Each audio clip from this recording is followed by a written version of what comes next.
In this example, we're going to calculate both the margin of error and the confidence interval, specifically the 95% confidence interval. So we're told some information here about this survey. It has 2,063 adults, and we found that the sample proportion was 81% of those surveyed support. Okay, so they agree with this particular measure. So what we want to do with that information is first of all identify what these pieces are. So this 2063 is N, that's the sample size, and the 81% is that proportion, sample proportion. So sometimes we see that like this, sample proportion. So the first thing we need to do is calculate the margin of error. So I just took this screenshot from one of the MyMathLab resources, and it's given us this formula for margin of error, probably a worthy formula to include on your formula sheet. So what we're going to do is 1 over the square root of the sample size. Now, when we go to type that in the calculator, because there's not a whole lot going on here, we don't have to use the fraction key, but some people like to see this in a fraction form so that it looks just like the formula. If you want to see it looking just like the formula, press that fraction key, N over D, numerator over denominator. So I'm going to put 1 in the numerator, use the either right arrow or down arrow to get down to the denominator, and then find the square root key, that's right here, in 2063. I'll press enter.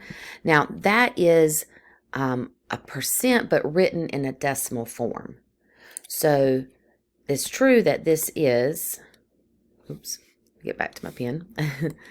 This is approximately 0.022, but written as a percent, we would say that's 2.2%. And to quickly change that on the calculator, we could just multiply by 100 here and see that 2.2%. So what we're going to do with this 2.2 is now come down to the confidence interval piece, and we're going to write, we're going to find two numbers. It's kind of like a range here, a lower and an upper number. We need the sample proportion, which is the 81%. And we need the margin of error, which we just found was 2.2%. So we're going to put those pieces together, and this confidence interval is going to start at 81% minus 2.2% to 81% plus 2.2%. So let's come over here to our calculator. We've got 81 plus, we started with minus 2.2 and then 81 plus 2.2. You do want to write these in order from least to greatest, just the way that it's spoken. It's from this to this. So from 78.8 to 83.2 is our 95% confidence interval. Now remember, this was taken from a sample of approximately 2,000 adults.